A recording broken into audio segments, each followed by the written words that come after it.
बांदा में आज से आस्था का महाकुंभ शुरू होने जा रहा है। हनुमंत कथा के भव्य आयोजन से पहले धीरेन्द्र शास्त्री ने बांदा में पत्रकार वार्ता कर आयोजन की जानकारी दी। बताया कि यह हनुमंत कथा 5 दिवसीय होगी, जिसमें देश भर से बड़ी संख्या में श्रद्धालु शामिल होंगे। पत्रकार वार्ता के दौरान पीठाधीशक धीरेन्द्र शास्त्री ने कहा कि हनुमंत कथा का उद्देश्य सनातन धर्म को मजबूत करना है। कहा कि जब हिंदू समाज एकजुट होगा तभी देश भी सशक्त बनेगा। यह आयोजन केवल धार्मिक नहीं बल्कि सांस्कृतिक और राष्ट्रीय चेतना को जागृत करने का माध्यम है। धीरेन्द्र शास्त्री ने कहा कि सनातन परंपराओं से ही राष्ट्र की आत्मा मजबूत होती है। बांदा में होने जा रही इस हनुमान कथा को लेकर श्रद्धालुओं में खासा उत्साह देखा जा रहा है।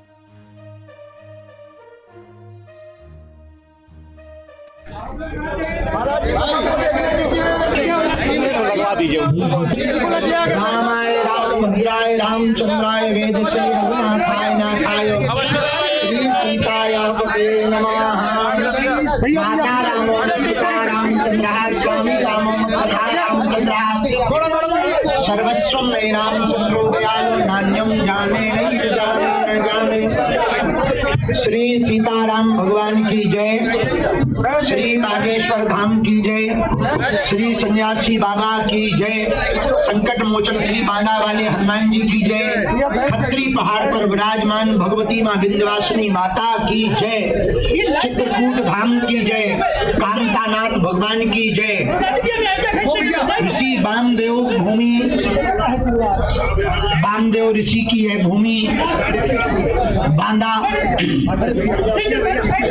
केन नदी के किनारे स्थापित है नगर, जो हमारे बुंदेलखंड का अभूतपूर्व जिला है, उत्तर प्रदेश के अंतर्गत आने वाली है। बांदा की भूमि अद्भुत है, यहाँ के रहवासी अद्भुत हैं। यूं कहें कि यदि ये राइस नगरी है तो अतिशयोक्ति है, जिसे राइस सिटी के नाम से हमारे बुंदेलखंड में जाना जाता है। हमको पहली बार हनुमान जी की कृपा से इस भूमि में आने का सौभाग्य प्राप्त हुआ। हमारे अति प्रिय और हनुमान जी के कृपा भाज्य सनातन के प्रति अपनी निष्ठा रखने वाले श्री प्रवीण सिंह जी के द्वारा आज से 5 दिन तक प्रतिदिन दोपहर 2 बजे से 5 बजे तक हनुमान चालीसा पर आधारित कथा क्रम कहा जाएगा। कथा के द्वारा जनमानस की जागृति, इंसान को इंसानियत कैसे सिखाई जा सके, कठिनाइयों में भी कैसे मुस्कुराया जा सके, जीवन को सरल और सहज कैसे बनाया जा सके, जीवन में भगवान को कैसे पाया जा सके और जीवन को जिंदगी के ढंग से कैसे जिया जा सके। इस हेतु यह 5 दिवसीय हनुमान जी का चरित्र, जिन हनुमान जी के अंदर मल्टी टैलेंट है, जो अद्भुत हैं, ज्ञानवान भी हैं, गुणवान भी हैं, विद्यावान भी हैं, बलवान भी हैं, ऐसे हनुमान जी का चरित्र आपकी भूमि बांदा पर आज से प्रारंभ हो रहा। हमारा सौभाग्य है कि हमको बांदा आने के पूर्व में कामतानाथ भगवान की परिक्रमा करने का सौभाग्य मिला। हमने कामतानाथ भगवान से प्रार्थना की कि भारत हिंदू राष्ट्र हो, बुंदेलखंड में समृद्धि आए, बांदा में हनुमान जी कथा सुनने आवे, ये प्रार्थना हमने की। प्रवीण जी को साधुवाद, यहाँ के सभी देवालयों को दंडवत प्रणाम कर रहे हैं। एक बात कह के हम अपनी बात विराम करेंगे। इन 5 दिनों में कथा हम केवल कथा चढ़ावा के लिए नहीं, सनातन के बढ़ावा के लिए करेंगे। इन 5 दिनों की जो हमारी कथा होगी बांदा में, माध्यम हमारे जरूर प्रवीण जी बने और इस जिले में हम जितने भी हमारे सनातन को मानने वाले, हिंदुत्व को मानने वाले लोग हैं, हम ऐसा बीज बो करके जाने की कोशिश करेंगे कि कई पीढ़ियां, कई सदियां और कई लोग, हजारों लोग उनके पीछे पड़ जाएं, न वो धर्मांतरण कर पाएंगे, न वो मतांतरण कर पाएंगे। इन 5 दिनों में हम कोशिश करेंगे कि इन 5 दिनों के अंदर हनुमान जी के प्रति इतनी श्रद्धा और निष्ठा प्रबल हो जाए ताकि हनुमान जी के दर के अलावा किसी दूसरे दर पर जाने की आवश्यकता न पड़े। इसी सिद्धांत को लेकर के हम ये कथा सुनाने के लिए गुरु कृपा से, गुरु प्रेरणा से हम आए हैं। शेष आप लोगों के मन में जो भी भाव हो, आप अपने प्रश्न पूछ सकते हैं। महाराज जी, आप हिंदू राज की बात करते हैं, ओवैसी जी ने अभी कहा है कि भविष्य प्रधानमंत्री बुर्के वाली बनेगी। देखो, हम नेताओं के बयान पर कोई जवाब देते हैं, क्योंकि हमें नेता बनना नहीं है, पार्टी खड़ी नहीं करनी, हम किसी पार्टी के नहीं। बुर्के वाले की बात की ना भैया, सुबह तुम जवाब दो, हम ना दे पाएंगे। हम तो इतना जानते हैं कि हिंदुत्व के ऊपर कोई बोले, सनातन के लिए कोई बोले, उस पर हम जवाब देंगे, क्योंकि हमारा रास्ता ही अलग है। आई एम राजनेता नहीं, आई एम स्पिरिचुअल लीडर।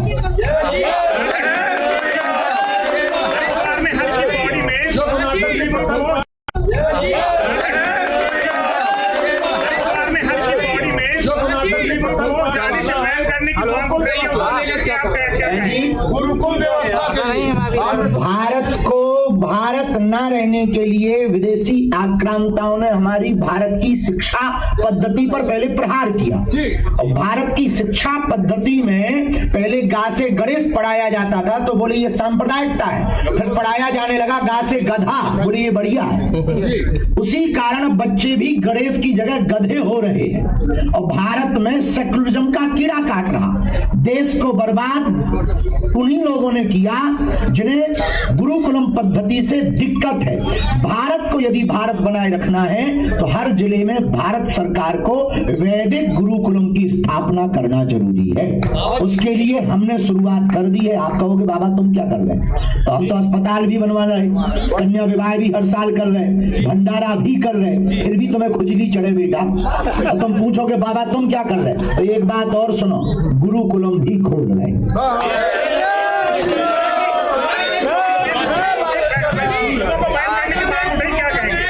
शिक्षा और स्वास्थ्य की बेहद कमी है। आपने और बालिकाओं की शादी के लिए आगे क्या बुंदेलखंड में भी क्या यही प्रयास आप करेंगे? भैया इतने बड़े आदमी हम नहीं हैं, चंदा जोड़ के अपनों काम चला रहे। नाम बड़े दर्शन छोटे हैं, भोकाल है, सो बनगो आगी को लोगों के दांत निपूरे फिर रहे। पर भैया जितनो अब हमारी औकात और क्षमता है, कथा कर करके हमें जो दक्षिणा मिला उसे हर साल बेटियन को विवाह भंडारों और अस्पताल के लाने, कबू सीमेंट खरीद रही, कबू सरिया खरीद रही। हमारे पास भैया रुपया आया है, हिंदू चढ़ाते हैं, हिंदुओं के चढ़ावा से हम हिंदुओं की बेटियों का विवाह करवाते हैं। हम कोई उपकार नहीं कर रहे। हम इतना कहेंगे कि जब हम कथा करके ऐसा कर सकते हैं तो इस देश के नेताओं को और अमीर व्यापारियों को एक एक जिला गोद लेकर के हर जिले में मुफ्त का अस्पताल बनवाने का प्रण लेना चाहिए।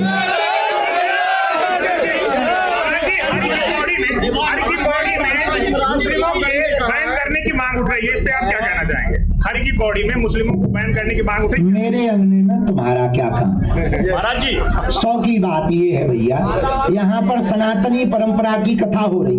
हम हिंदू मुसलमान करने नहीं आए, मुसलमानों को आना है तो स्वागत है, बुराई नहीं है, आओ तो वेलकम। तुम्हारा घर है, पुराना घर है, जान पहचान का घर है, तो आना है तो कोई बुराई नहीं है। लेकिन यदि तुम्हें हिंदुत्व से परहेज हो तो तुम्हें आने की जरूरत क्या है? घर पे ही टीवी में हमारे प्रवचन सुनो, हम ऐसा शीशा भरते हैं बेटा प्रवचनों में ही कि तुम घर पर ही फुदकोगे। दूसरी बात, हम जब काबा नहीं जा रहे तो तुम बाबा के यहाँ क्यों आ रहे?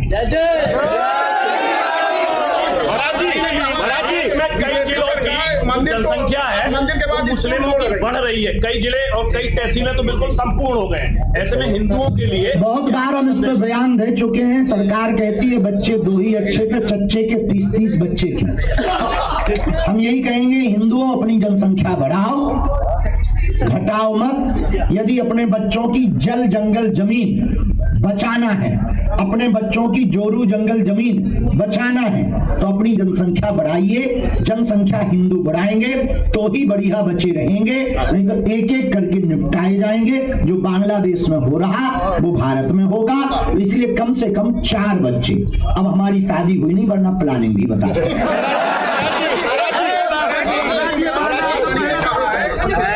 कांग्रेस के सांसद इमरान प्रताप उन्होंने कहा कि महाराज जी बांधा। हाँ जी, वेद वाली हमने क्या गलत कह दी? उसमें राष्ट्रीय लोगों को क्या कहेंगे? राष्ट्रीय विवाद किस बात पे मचा? इस बात पे मचा है कि बाबा जी मतलब इससे कह रहे हैं कि वेद पढ़ेंगे।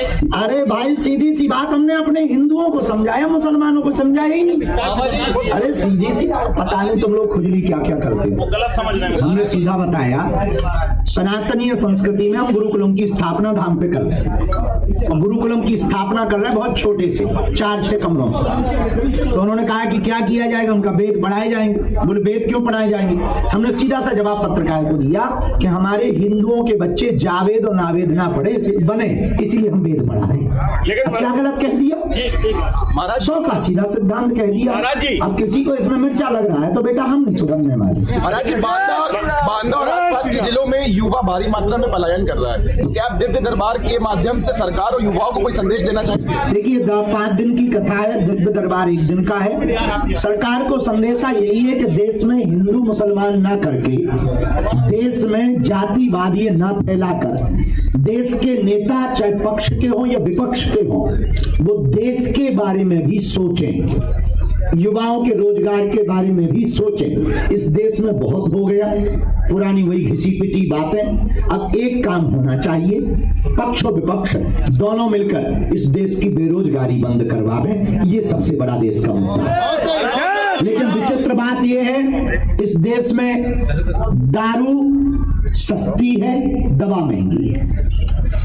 इस देश में शिक्षा इतनी कठिन है, हम तो कहेंगे सरकारी टीचर में, स्कूलों में क्या हालत है, नेताओं के बच्चे जब पढ़ेंगे तब इन्हें पता लगेगा।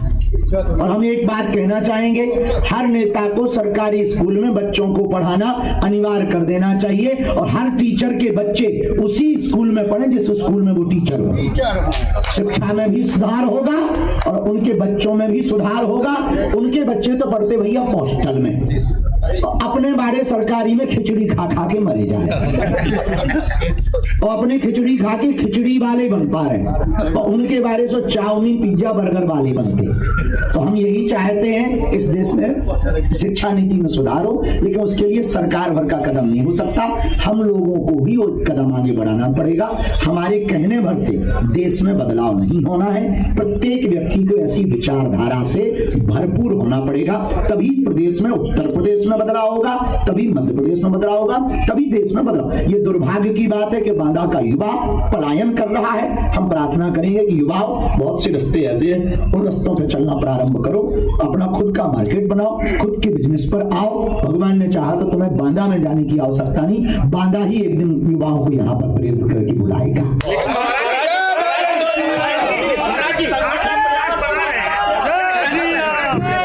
देखिए हम अपनी पूरी कोशिश कर रहे हैं। बुंदेलखंड हमारा है, बांदा हमारा है, हमारे अंतर्गत आता है। 15 फरवरी को 300 बेटियों का विवाह है। आपके भी जिले में कोई मात्र पितृहीन बेटी हो जो आर्थिक तंगी से जूझ रही हो, हम आपके द्वारा कहना चाहेंगे उसका घर भर परिवार वाले या गांव वाले या जिला वाले देख लें। उस बेटी को double bed, sofa, LED TV, पायल, बिछिया, सोने की नाक की कील, Bal Mukund ji, kitchen set, gas, चूल्हा, सिलेंडर, सिलाई मशीन, प्रेस, मिक्सी और एक 30-30 हजार की FD विपत्ति के लिए उस बच्ची को दी जाएगी।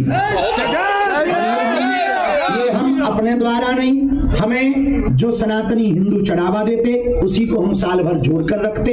इस बार 300 बेटियों का कर रहे हैं।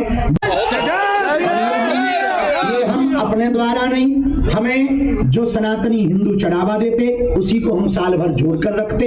इस बार 300 बेटियों का कर रहे हैं। बांदा में भी हम चाहेंगे कि बांदा के समाज सेवी भी ये कार्य करें। दूसरा, बागेश्वर धाम पर 2027 के अंत तक हर हाल में कैंसर हॉस्पिटल प्रारंभ कर दिया जाएगा। ये बुंदेलखंड के लिए सबसे अद्भुत बात है कि अपने बुंदेलखंड में कैंसर हॉस्पिटल फिर से, कैंसर हॉस्पिटल बहुत अद्भुत तरीके से, अभी तक मंदिरों में, अस्पतालों में मंदिर थे, अब मंदिर में अस्पताल होगा। माननीय प्रधानमंत्री जी फिर से आ रहे हैं उद्घाटन करने के लिए।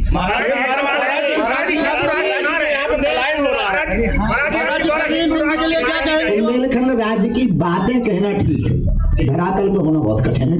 प्रैक्टिकल काम किया जाए, राज्य बने या ना बने, हर जिले में बागेश्वर धाम जैसा अस्पताल खोला जाए। राष्ट्र बनता है तो क्या संविधान यही लागू रहेगा या धीरेन्द्र शास्त्री दोबारा कोई नया संविधान? भैया कोई नया संविधान, हम संविधान विरोधी नहीं, हमारे पूर्वजों ने संविधान स्वीकार किया है, यही संविधान रहेगा। संविधान में कुछ परिवर्तन 1% भी परिवर्तन नहीं होगा। संविधान में संशोधन होता रहा, 136 बार से ज्यादा संशोधन हो चुका। एक आध दो संशोधन यदि हो गए भी, सेकुलरिज्म वाला जरूर संशोधन होगा।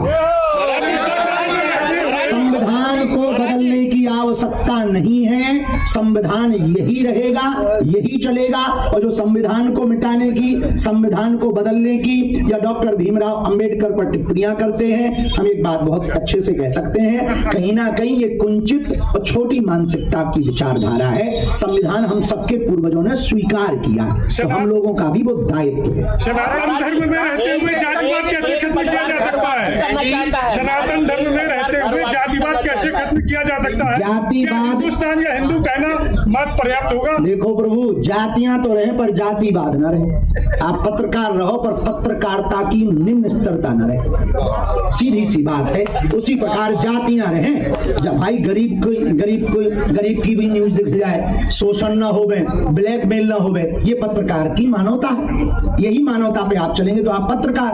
हम धंधा ना धर्म का करें, यही हमारा धर्म है। उसी प्रकार जातियां रहें पर जातिवाद न रहे। एक अगली बात कहेंगे, वर्तमान में आध्यात्मिक जगहों पर बाबा कई रील और ट्रेंडिंग में है, उन पर हम यही कहेंगे, सभी हिंदुओं से, समस्त सनातनियों से प्रार्थना है, खासकर हमारे प्रति भी सोच समझकर अपना भरोसा, सोच समझकर अपनी श्रद्धा अर्पित करें, ताकि बाद में हिंदुओं को फिर से पछताना ना पड़े पीछे समय की तरह। शेष चर्चा बाद में करेंगे, 2 बज गए हैं, कथा का समय है, सब लोग कथा में आओ, दरबार में फिर चर्चा। जय श्री राम।